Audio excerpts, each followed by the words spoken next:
Spaghetti carbonara. All right, what is up, everybody? How are you? So excited for today. Doing a stream not at the regular time. To accommodate for the schedule of Joe Cappa, one of my favorite animators working right now, and someone who I hope I will interview briefly. Who will come on the Zoom that I'm on. You see I'm in a Zoom window. Going to be interviewing Joe Cappa. If you don't know who Joe Cappa is, he's the creator of Ha Ha You Clowns, which is a show that premiered on Adult Swim about, I want to say 2 months ago or a month ago. Before that, Joe had gotten quite popular making videos for A Studio, which I made videos for as well, but also for music videos, oh, there he is. What's up, man? Hey, what's going on? Good. How are you? Good. I just woke from a nap. I'm just going to tell you that right now. That's okay. We can keep it chill. Let me see. So- Can you hear me okay? Uh-huh. Can people in the chat hear both of us okay? That'll take a second before they reply. Cool. Hey, everyone. Thanks for coming on, man. Of course. How have you been? I've been good. I've been kind of in between jobs, so like animating and doing this stream, and what do you call it? Yeah, trying to figure out what I want to pitch next, or like where I want to go next, that kind of thing. How about you? So I had my fun fact for Yeah. the week is that I had hernia surgery. No, where? Yeah, it's a little umbilical hernia. I really didn't know what a hernia was, to be honest, before I had this, but it's like a little bit of intestine kind of poking out through the abdominal. God. Happens to a lot of people, but so I had that surgery last week, Okay. last Tuesday, and the recovery. I mean, the doctor warned me. The surgeon warned me. He was like, it's going to be like we're sewing right into your like abs, like this patch to kind of keep the intestines away from your belly button. So anyway, it's just been like a week of like really just like laying on the bed and yeah, but I'm slowly recovering and had a nice nap. I just had like terrible sleep last night. Can feel my power growing So anyway, stronger. that is great, and the show is over, and it's been like awesome because it's been a lot of work, and now I can just relax, and it's been about I'll have like time to reset. When did production on the show end? Because the episodes have been coming out. Have they all been done, or were you finishing them as they were coming out? Yeah, the first episode came out, and we still I think had 3 episodes to work on or something like that. I don't remember the exact date that we completely stopped, but it was very recently. I see. Maybe like the last week of November. I see. Is that stressful to have it come out and you like are finishing up? Are you like, we might not end this, not finish this? No, I think we were in a good place. By that time, you're just kind of mixing sound and everything. Okay. I was like worried that it would sort of influence, I guess, how I worked or made decisions, knowing that it was out in the world and the audience was like kind of giving us feedback on Twitter or whatever, Did that end up happening? I mean, how much can you change really at that point? Yeah, there's not much you can change. And again, like, the writer's room is just me and my brother, and it's, as long as like we're fine with the story and we think it's funny, like that's all that really matters. Cool. Well, I have a bunch of things that I kind of wanted to talk through.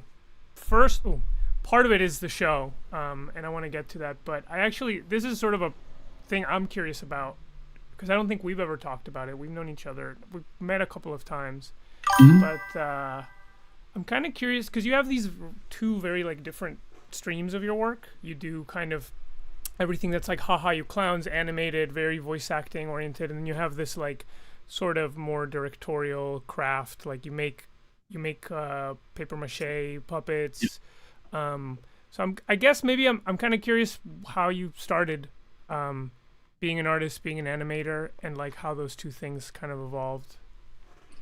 I went to college to learn film and video, and it was no important college there. It was just University of Oklahoma.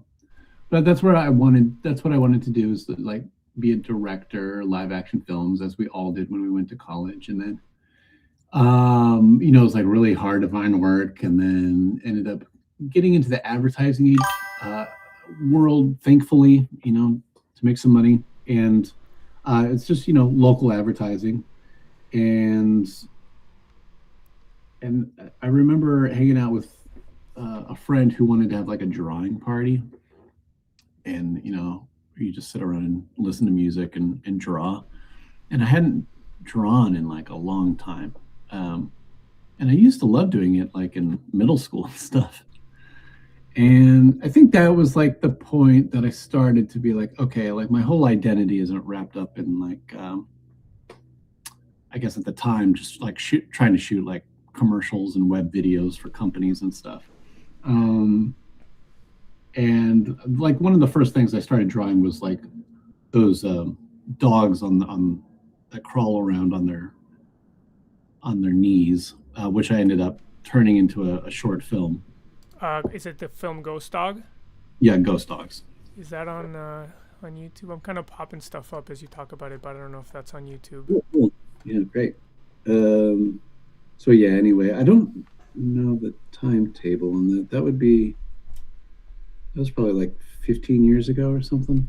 That's interesting, because I feel like, I mean, I guess for me, what was different is that it was all kind of born from animation. I mean, I think, like, I don't think I really wanted to be a live action director when I started art school.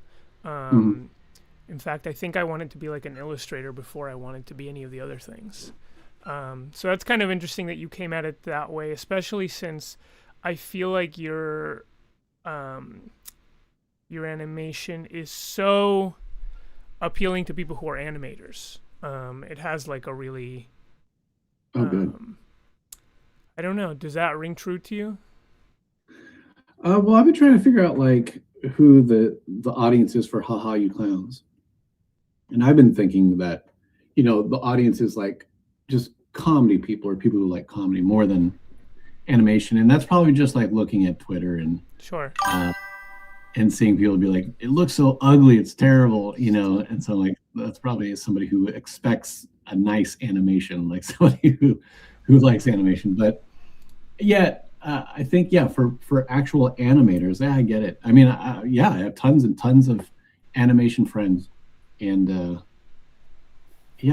don't know why that is. I mean, because Ghost Dogs was like pretty polished and looked nice. It's true. I mean, it's like a proper like animated, and also it's like a festival film. Yeah, that's like a thing that that a person who went to school for animation is like, I'm gonna make my festival film that's like serious and fully animated. Were you like doing comedy, or was comedy like a thing that interested you when you started making films, or was that not?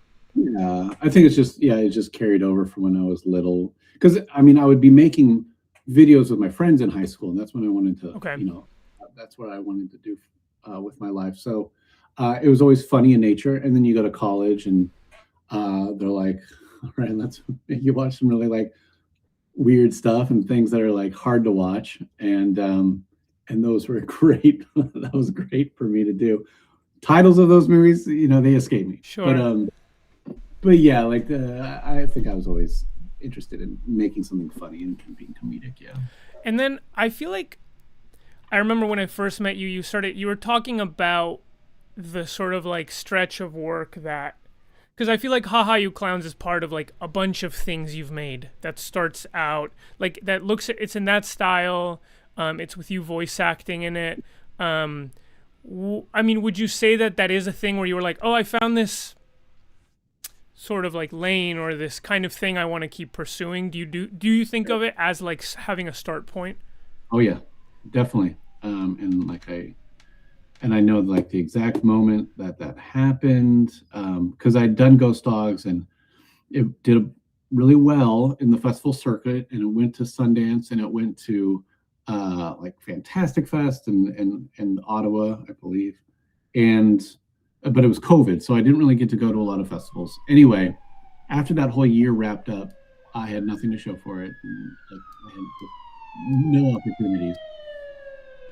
And I was just like sitting on the couch and like I haven't animated in a year. I mean, it was like so much my life to get this damn short finished. And I was like, I should probably just like make something. And so I just animated a guy punching somebody like from the distance. From it's like two people and he just punches them. That was it. And then I was like, well, let's try to like shape a story around this. And that was my first one that I made. It was called Haircut.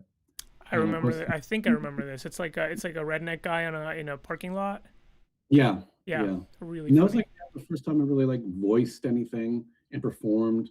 That was like the big hurdle for me was voicing something and being a character. But one person I met during the festival run named Jack Dunphy, who's also a great animator and he makes like documentaries. He's very personal stuff. But anyway, he reached out. He just commented on Instagram and he was just like, "This is the best thing you've ever made." Yeah. And like, after I thought like Ghost Dogs was so special and like I put so much work into it, and this thing it took me maybe 2 weeks to make. I feel like that happens so often. Like Yeah. I found that it happens to me with Simpletown a lot, or to us, where like we spend so much time thinking about a project, and literally the project we make after that, we're like, let's do an easy one for fun, and then that ends up being the really good lasting thing. Yeah. Why do you think that is? I'm trying to. I don't know. There's something like, it's almost like you're kind of like putting pressure on this spring or something, like you're winding yourself up, and the first thing you make is almost like going to the gym, and then I don't know. I remember when I used to do swim team, it's like you'd train really hard, and then in the last like 2 weeks you taper off, so you start training way less, and actually you start swimming a lot faster.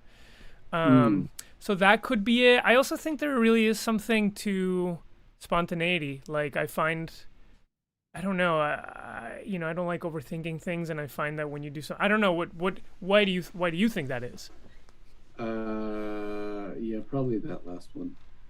Because I guess if it's just spontaneous, it's almost like I guess it's more personal. And I'm just regurgitating what I've heard from other people, but it's like, they're always like, make something personal. That's the thing that people are going to really like gravitate towards if it's personal to you.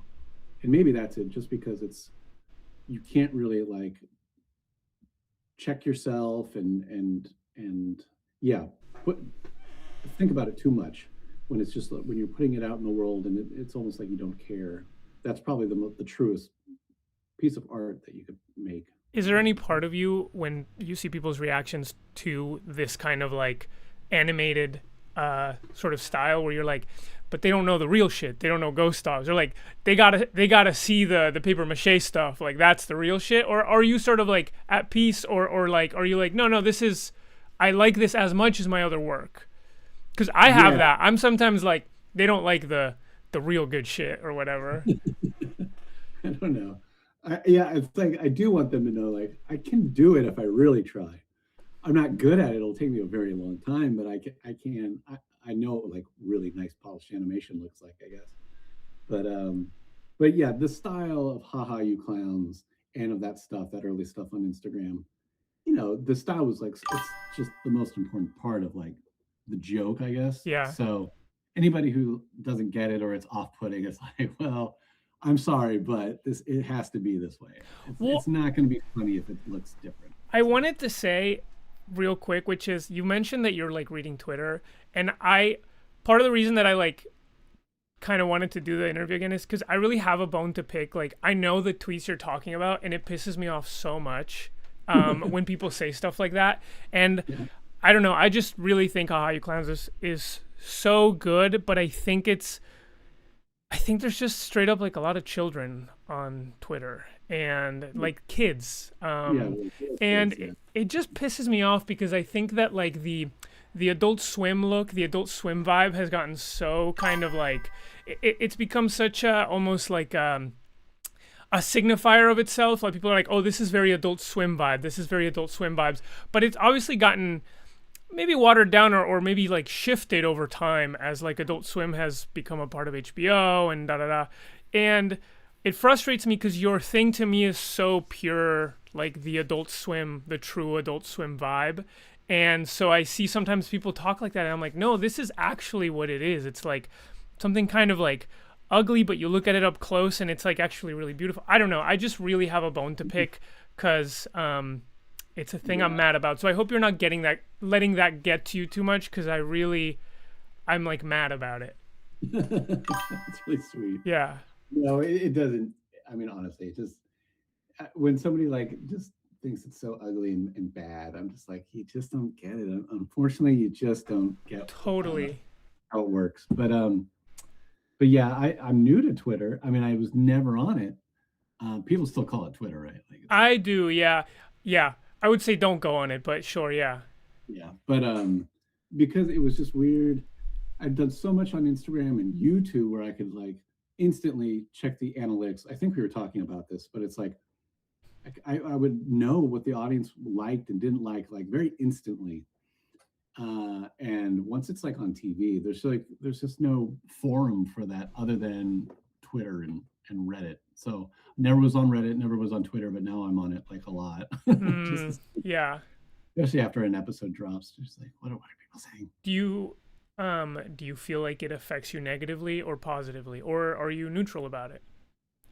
I would say neutral. Neutral. Yeah, Okay. neutral. Because I mean, according to people from Adult Swim, like they sent out like Michael O'Lean, who runs Adult Swim now. He sent out a really nice email once the episode aired, and he was just like, I would typically tell people, like the creator, to stay off of Twitter and Reddit just because he knew how toxic it could be. Especially with like Adult Swim fans, because they're like loyalists and they're very just combative. Yeah. If it's not the thing that they wanted. But he was like, there's so much like goodwill towards this show that I think you're going to be okay. Like there's going to be a lot of positive feedback. That's sweet. Yeah, there's been a lot of positive feedback. So that's cool. Well, okay, so here's another thing that I'm very curious about, and I'll try to like put it into words, and maybe you can kind of finish the thought for me. But I feel like a lot of this era of work, from Haha You Clowns back into Haircut, there's a real kind of like very well observed kind of like Americana. It's a little bit like Mike Judge, you're like, oh yeah, these are the strip malls that I recognize. These are the like jock boys. The accents are well observed. So I'm kind of curious about where that comes from, whether it's personal, aesthetic, even the voice to me feels like, I'm like, man, you really lived that. But I'm curious to hear you talk about it because it's so vivid in the show and in all your stuff. Yeah. I don't know. I mean, Americana, I guess. See, I don't have a really good grasp on it, but I'm from the Midwest, and so I just say that like I attribute that to my style, even though I don't really know what that means. But I am from the Midwest, and so I'm guessing just that Midwest sensibility sort of kind of captures all of America in a way, or at least that big chunk in the middle. And that's what Mike Judge was doing, and obviously Mike Judge is like such a big inspiration that if there's anything that seems similar to Mike Judge, it's like intentional, I would say. And as far as like, yeah, I mean, my sense of humor is just to be more subtle, and so I was never about jokes, like telling a joke. It would be more just like characters, and also when I started making those first animations, I would storyboard it out, and I would imagine how these characters talked after I drew them on paper, and just the way that I accidentally, drew their teeth or spaced their teeth, drew their eyes or their noses. I would kind of imagine how they would talk. and that was a big part of it. Just kind of like understanding who they would be and how they would talk. And I think it just kind of stemmed from that. It was really just a character study, and because of that, it feels. Because it's a character study. It's just it doesn't have those jokes. Right. It's like the juice isn't in the situation or the concept, but rather like who is this person? Yes, exactly. Yeah. It's not built around a joke. It's not like I was at the grocery store with my notepad and I was like, huh, this is a funny observation about Right. people. Yes. It was just kind of just like imagining how they would talk. And then once going into the to record it, and I'm using my camera tracks me. It's just No, like a little microphone box. okay. Oh wait, you recorded all in your house? Yeah. Wow, incredible. So I mean, beautiful. and that's why I'm doing all the voices, because I just didn't want to leave my house. That's the dream. Yeah. I can feel my power growing stronger. I can't remember what I was talking about, but yeah, just recording it a lot. Like if I wasn't making me laugh after I listened back to it, I would just record it again and again and again. And while I have Premiere open, and I do the exact same thing. I record in Premiere and I animate, and I'm like, I need a different take, and I just do it myself. There's something really nice about it. 1,000 times if you want. Yeah. It's the best. Well, I guess yeah, I was with regards to being subtle. I mean, there's so many moments in Haha You Clowns where I think a thing that I really like and that people really like, it's like when you see comedy and you see something observed where you're like, oh yeah, I have seen that, but I've never put my finger on that. But it's well observed, and there's a moment in the very first episode where the dad doesn't want to see a movie, and it's clearly bringing up feelings about his wife. And it's a movie that I think is supposed to be like a parody of The Naked Gun or something. Is that right? Or is that what the sort of reference is? Sure. Yeah. And someone says like my melons, and he walks away clearly welling up about his mother, about his wife, and the kids are like, they think that he's like bashful because the melons is like obscene, and they're like, he's not really talking about melons, he's talking about. And then the dad does this thing where he goes, oh yeah, okay, I'm sure, but his eyes are red and there's tears coming. Like it's so good. Anytime I watch the episode, I'm like, watch for that, because that to me is like. And every episode has at least one moment where I'm like, yeah, that's how people do that expression. And it's, yeah, I don't know. There's a little bit of like growing up watching like Will Ferrell or, like whatever it is, like that, making fun of the kind of guy who's like, that's just wrong or whatever. So yeah, I'm kind of curious if it's a way that I can relate to joking, because like my friends joke that way, but yeah, curious to hear you talk about those moments, those like little observed moments. I mean, I gained a lot of confidence. I think You Should Leave came out pretty much the time that I started making these cartoons, and I think You Should Leave. And I kind of wrote it off initially when somebody sent it to me. I was just like, this fucking sucks. And I watched it again. I was like, oh no. Like it took me a couple times to be like, it's a sketch comedy show, but it doesn't act like a typical sketch comedy show. Totally. And I think his characters and the sketches, they meander in such weird, nuanced ways. And watching that work was a big sort of like light bulb moment for me, where I'm like, okay, these are jokes, and I think you should leave. These are jokes that me and my friends would come up with, and we'd make these like sketches in our heads, because me and my nerdy friends would be like, that'd be a good bit. Yeah. Well, before that, we didn't know the word bit, so we'd just be like, that'd be a good sketch. That'd be a good sketch. And, but it'd be like so stupid. It's like there's no way it would ever be on Saturday Night Live or Mr. Show or anything. It's just so like weird. And yeah, or you're like, it makes sense in my head and in my friend's head, and it would not make sense on SNL.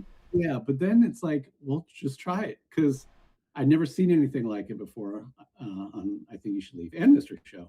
But they were the first to do it. They were like, this is our sensibility. This is what we think is funny. So let's do it. And then apparently there's a lot of people like that who enjoy that sort of thing. So I think, and that'd be like my advice to anybody who's like trying to, make content, would just be like, yeah, just like do the thing that you personally think is like really funny, that it's not tested, Yeah. There's not a rule book to that. but yeah, and so like the dad walking out of the room, and that's definitely like a mannerism that my I've seen my dad do. He's like, okay, I'm gonna let you guys just watch the thing you want to Yeah, do. yeah, yeah. Really, in my dad's mind, he's just like, I am waiting for this opportunity to leave because I don't want to watch this movie at all. And he's like telling me no to be like, okay, this is where I can be so outraged. Yeah. Yeah. Um, yeah, let me think. Well, so I guess you did talk a little bit about your voices. I'm on this stream and on my Patreon, I write a lot about kind of this belief I have that animation is it's going to sound kind of basic, but I think it can be more profound. But animation is like about rhythm, and that when you voice your own animation, you're really in touch with the rhythm in a way that I find when you watch a lot of the kind of like prime time, very scripted animation, you're like, oh, there's no rhythm here. These people are talking and saying things, but I don't feel that like the silence hits. And then this moment is all about how the voice sounds saying this word. There's no like textual joke, but rather it's like so I don't know. I'm curious. And I guess you talked a little bit about it, but I wanted to like zoom in on it a little bit more, I guess. Yeah.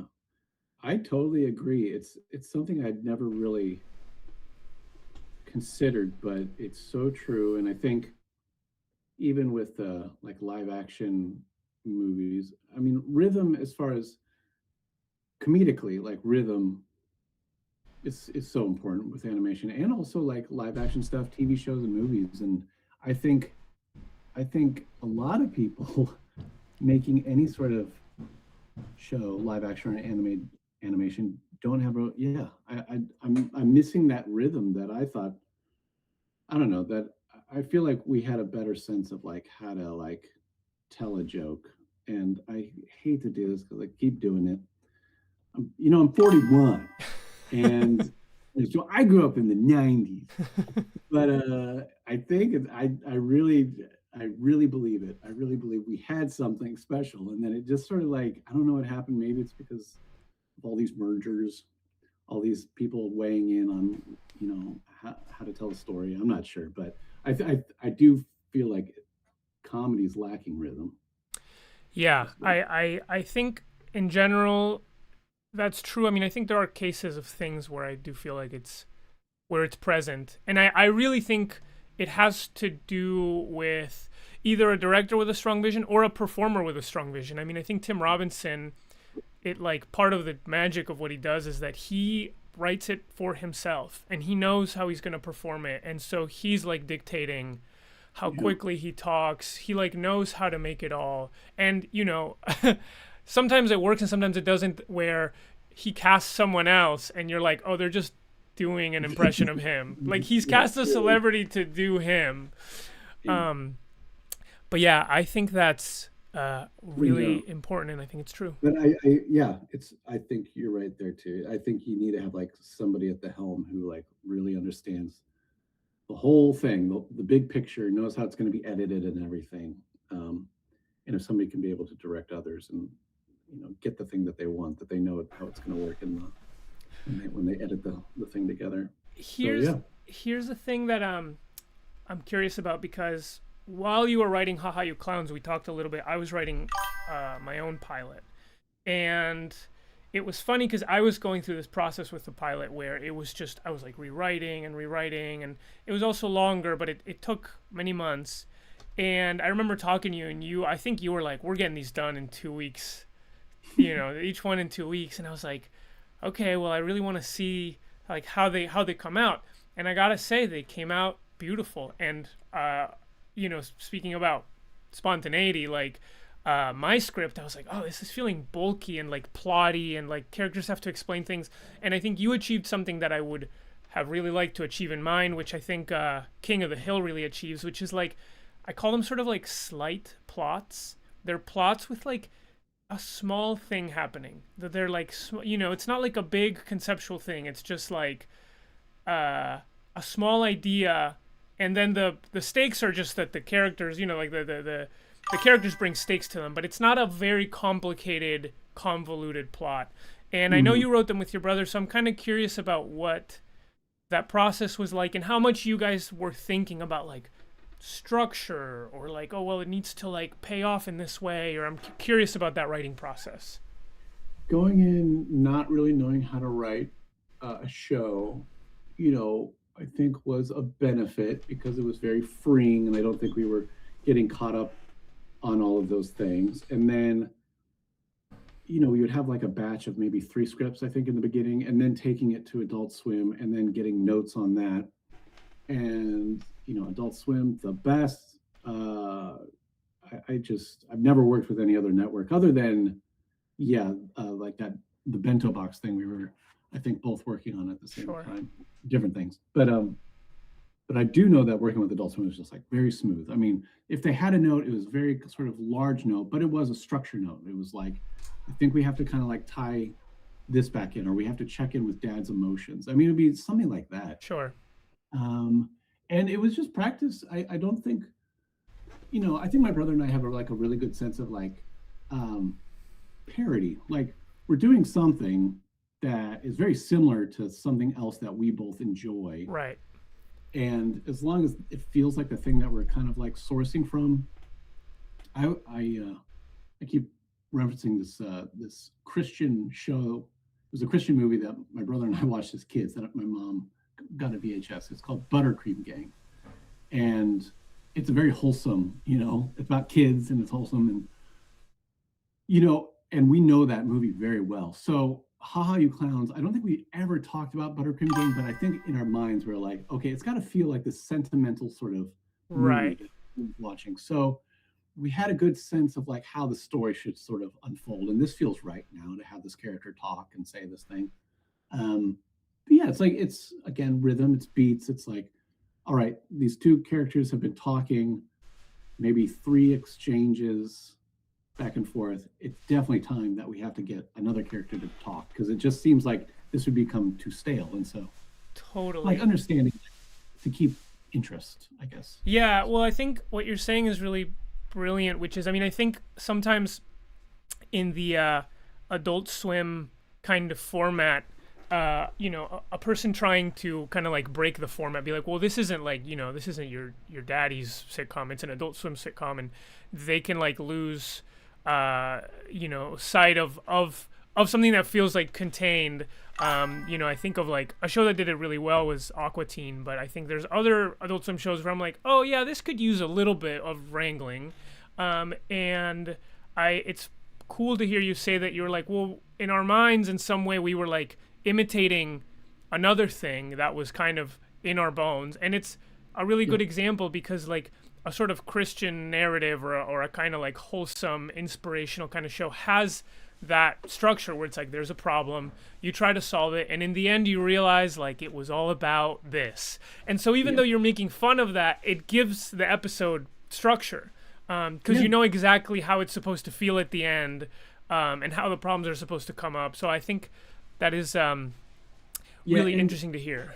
And we really understood who the 3 boys were. I don't know who they are. I don't know who we're like referencing in real life, but we know like people like that who are just like they want to be sweet natured, and they just want to lift each other up, and they're not going to a negative thought isn't going to like sit in their mind for too long. They're going to try to push through, be positive, and Totally. the brighter side of things, that kind of person. And because of that sort of personality, it's gonna have a wholesome feel as well. Like I think I don't know. I feel like we just got really lucky. I'm trying to answer like how we were able to write so fast. I think it's just like we really knew who the characters were, and it just seemed to move like very effortlessly because it's like the show. It's like the show is like a projection of how they see the world, I guess. It's kind of like it's about the 3 boys and their dad, and they love their dad. Like that was definitely like the pitch of the show. That was like the premise. And I feel like the whole world and the music, it's kind of like what's going on in their brains. Yes. As they're like living their lives. Like it's so innocent and sweet. And the show is kind of like peering into that bubble. And now we're in this bubble of like how they see the world, kind of. So, but like, I remember having that conversation with you about, you were like saying how you did a bunch of rewrites, and I was commiserating with you because I was trying to write that other show that was a half-hour show. Right.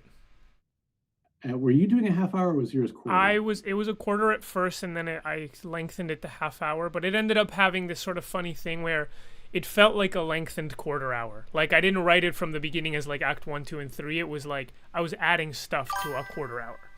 Okay. Yeah, because I mean, I would just imagine that my experience working on a half hour and we had to write 2 episodes is like it just got so much more complex. Totally. Like, it wasn't like double complex as the math would, play out, but it was like 10 times more complex somehow because Totally. like the characters and the B plot and everything. And that's something I don't know. I don't know how to do that. So quarter hour is easier, I would say.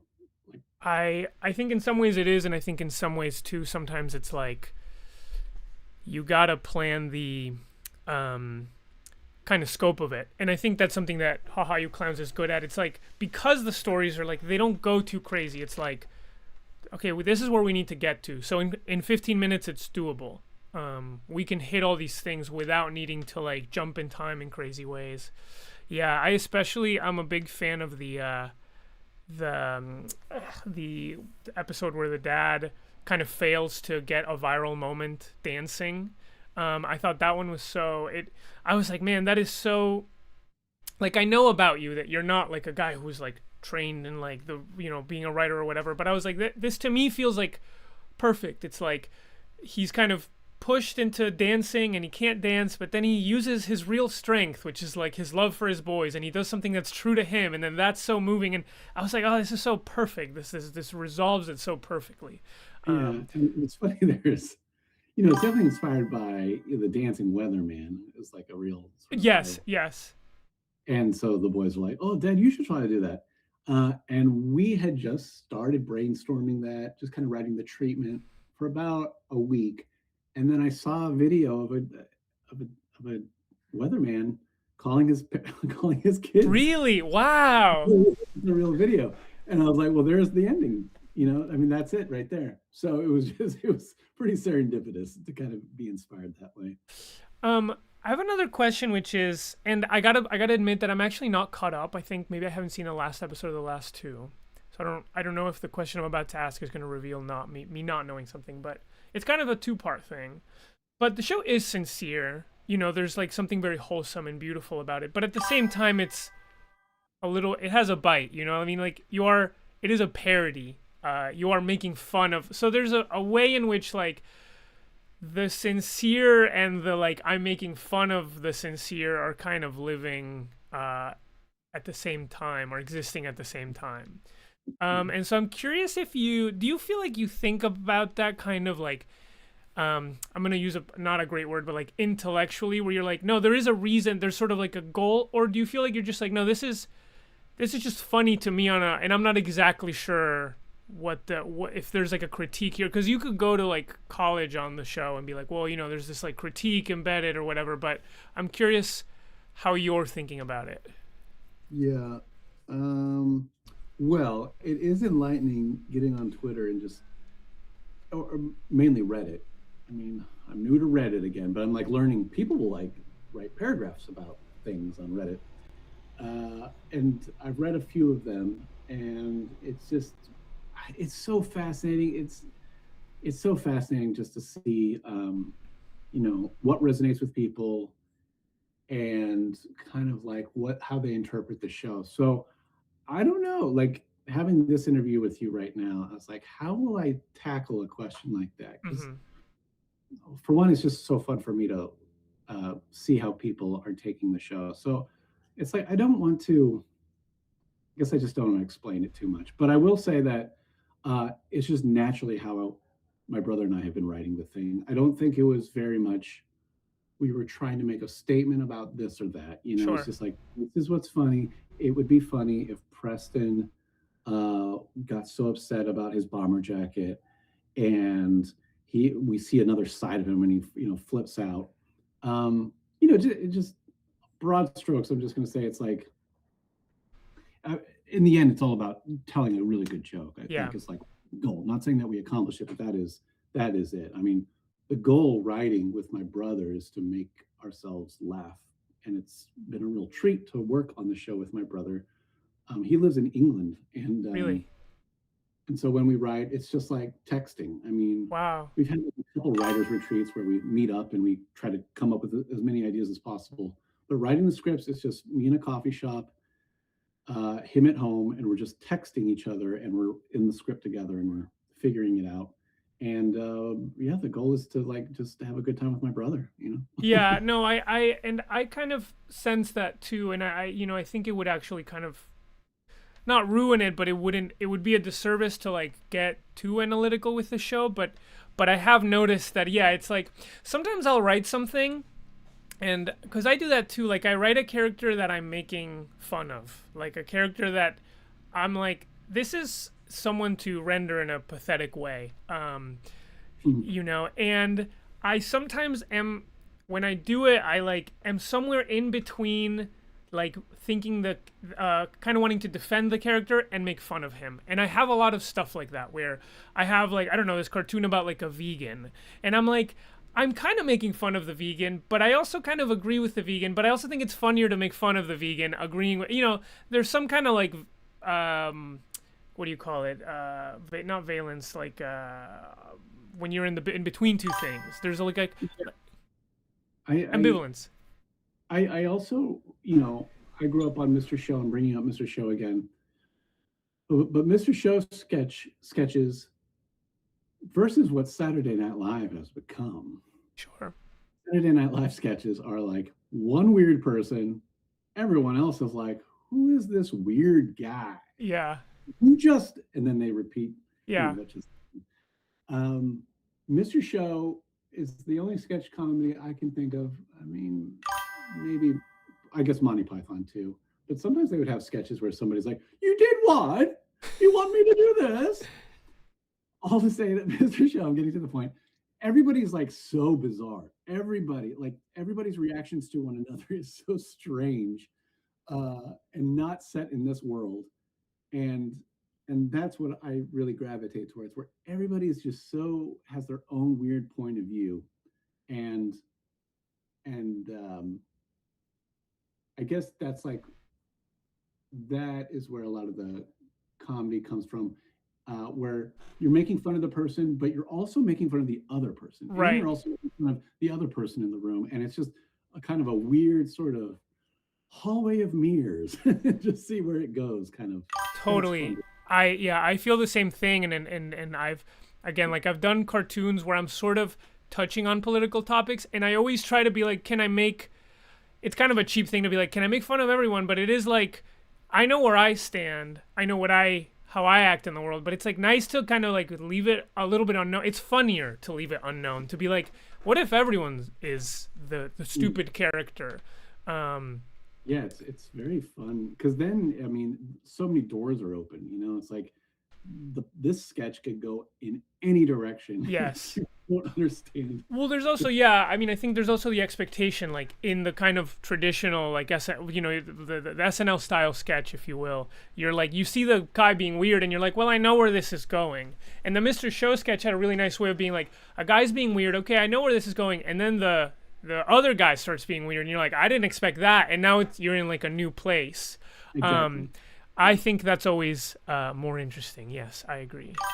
Yeah, it's like I should rewatch a lot of Mr. Show. I've been talking about it so much. But I love Mr. Show. It's like I name it as one of my big inspirations as well. Yeah, it's so funny. All of those people, they always credit Monty Python, of that era that was making stuff. They're just like Monty Python. And, we're like a generation removed from that. And so I started watching Monty Python, and it's like, I get it. And I understand it was definitely like, there was nothing like it at the time. And it still is. It's very like groundbreaking show. But yeah, Mr. Show does it for me. It's so funny that they're trying to do something else. And for us, it's like the funnier thing that they made. Like, again, we're always like trying to like reference something else. We're drawing inspiration from something. And it's just like the next generation removed is like that they grew up on. No, that's always how it is.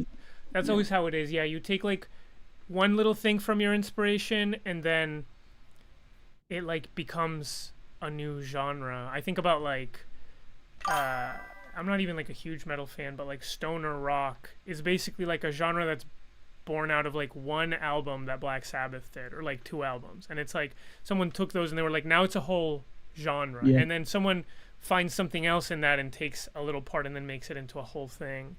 Mac DeMarco, I feel like, created a genre. Mac DeMarco, just the way he created that genre that he plays. Yeah, whatever you call it. Totally. I'm curious, so your brother, is he a writer?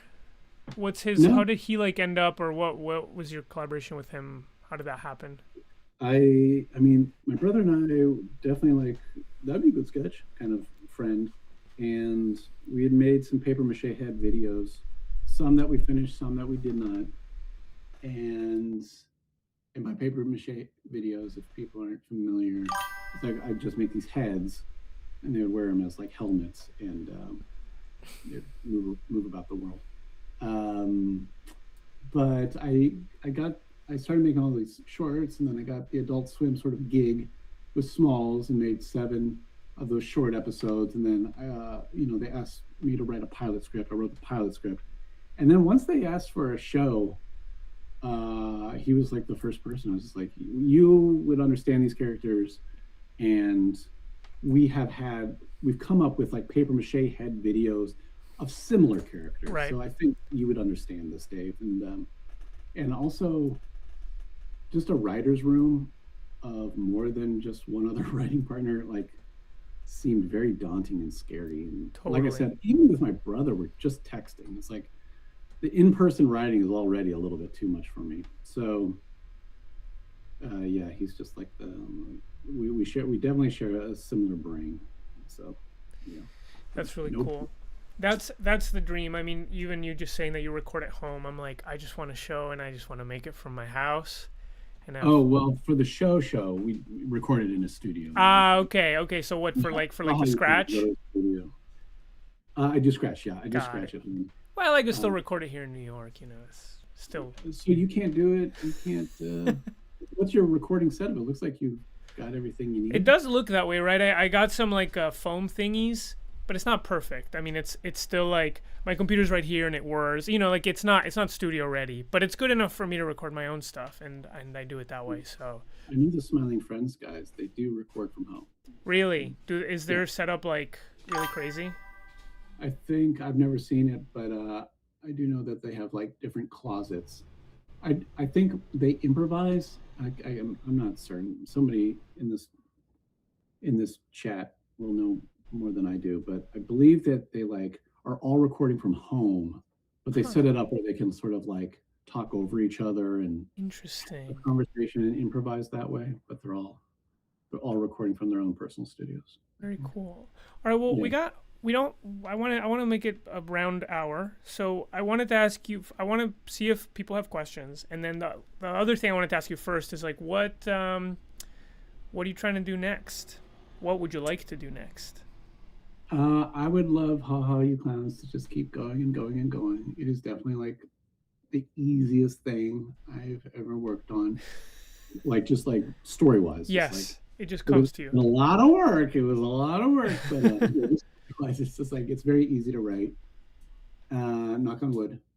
And then I would love a paper mache head show or movie or any opportunity just to get paid to make paper mache head videos. I don't know what the tolerance is for people, because I don't think I have no idea if there's an audience for that, for longer format sort of stuff with people with fake heads. Right. But it's fun to work with. It's fun to shoot. It's fun to sort of create that. It's very crafty. Yeah, I hear you. I have actually one other question that I meant to ask, and then if people have questions, they should put them in there. But it's kind of a continuation of an older one. But someone mentioned, you might have probably read this tweet, but someone was talking about the feeling in Ha You Clowns that there's something kind of like scary lurking underneath. I don't know. Do you know the tweet I'm talking about, or? Yeah. That there's like. Go. What are you talking about? Like the mom character? Well, that too. Although I haven't seen, I guess in does she show up in the latest episodes? Kind of, but not like in the shorts. But yeah, the style is very like kind of off-putting, where you think it's gonna take a dark turn. Also, it just being on Adult Swim. Right. Yeah, there's like a darkness to it. I think, especially with this last episode, the finale, it's like we have these opportunities to go inside of their heads, and that's where I was able to kind of like amp up the sort of supernatural stuff, because the ghost mom is it's very slow. It's simmering, but it's nothing like the shorts. I mean, it's definitely in the background, far background for now. And so, you know, this is still a way to kind of keep it sort of dark and sort of cryptic. Is like understanding that there's like this like dark side to them, how they see, there's like a dark imagination to them. Preston imagines guys getting shot in the face, and Duncan, has these visions of the baby deflating in his hands. I don't know where I'm going with this, but definitely in the last episode, it's like you get a peek into like, the flip side of the coin. Yeah. Okay. We'll see. There's a question that reveals that I just haven't seen in the finale, but yeah, I was curious if there's like a temptation, especially in Adult Swim shows, to be like, can I kind of like, oh shit, oh, something fell to the ground, but it's all good. I just kept looking down. Huh? I was looking down when that happened. Nothing. You didn't even. It wasn't even on camera. But it's my ring light that I use to light myself when I'm on stream, and now it's coming from beneath. Stories now. Yeah. Yeah. I don't know. There's like a temptation. I think also with Adult Swim shows, there's kind of a history of like, okay, we have something simple, and then like, what if we kind of like flesh out this kind of like horror lore? And I'm curious if it's sort of, I guess I need to see the finale, but I'm curious if you're thinking about that. Oh yeah, definitely thinking about it. Yeah, but like the thing with the mom at the end of the shorts, she would show up like paranormal, definitely like affecting things in the world. Yeah. Sort of. And with the show, especially if I wanted it to be like many seasons, it's just like I don't want that to be a shtick where it's just like, okay, and there's mom, ha. Right. Like, it's got to be deeper and more thought out than that. So I think some people are like upset that they're not seeing mom, but it's just like she's there. It's just I can't do it every episode now. No, totally, and it's tough. Like, how do you reveal the secret without ending it, essentially? But then also, how do you stay true to like the kind of everyday lightness of the show? You don't want it to become a different show. You're like, well, I still want it to be like every day we can drop in on some story. So the more you go into the like secret or whatever, the harder it is to then be like, okay, well, now we're just going to a water park. Yeah, I mean, it's very important that these boys are like who they are. Yeah. And they definitely, I mean, I think in the shorts, it was kind of like bordering on, they were like in this cult where they were like worshiping their mom kind of thing, which was very exciting to me and very fun.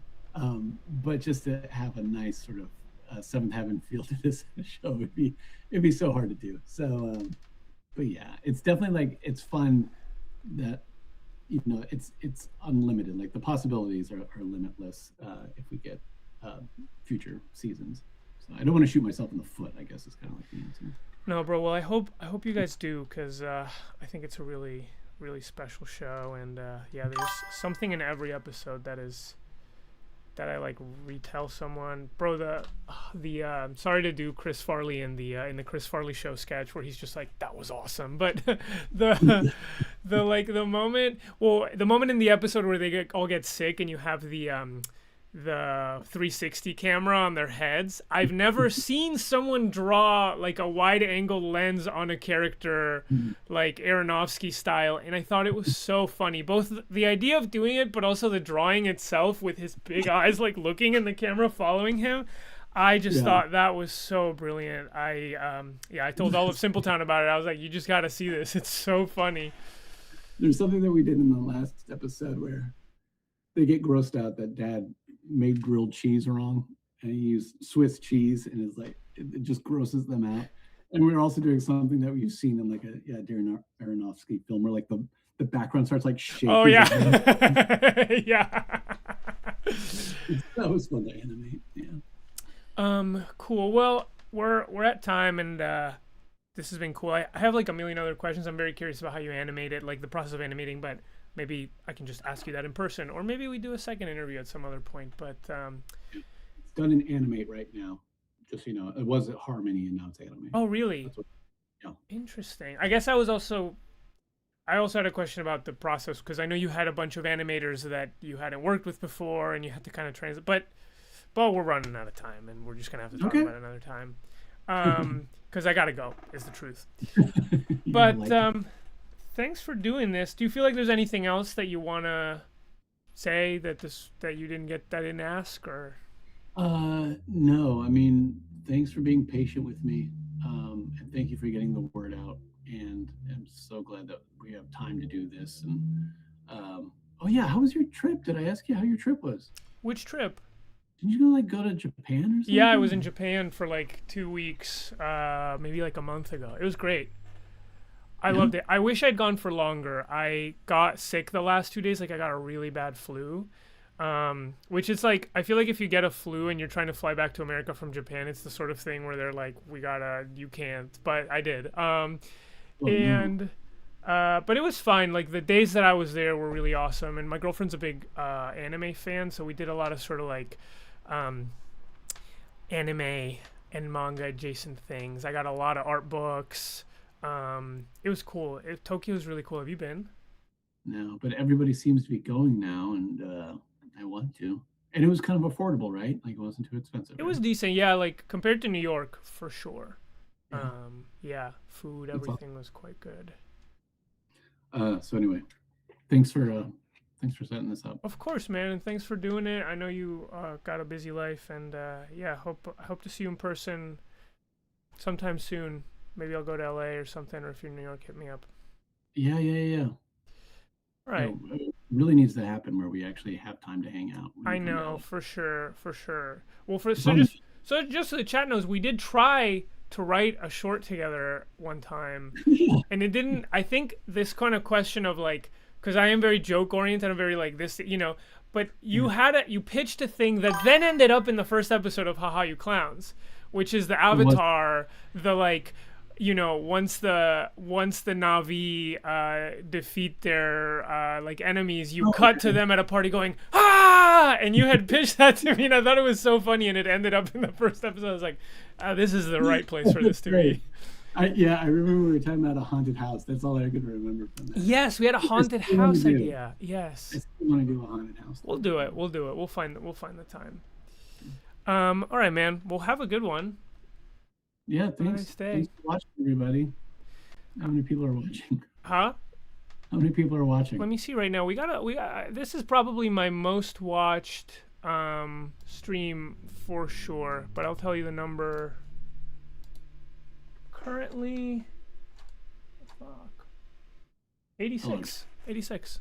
Oh, nice. So that's 86 people that are going to go right now to watch every episode of Haha You Clowns if you haven't yet. And stick up for me in the Twitter feed. Yes, get on Twitter. We're at war, okay? No, Smiling Friends is wonderful, but Haha You Clowns, they need bannermen on Twitter. Yeah, exactly. All right. Okay. See you later, man. Peace. Bye. All right, well, there you have it. I think that this meeting is about to end soon, so I'm going to end the stream soon, aka now. Thanks for coming.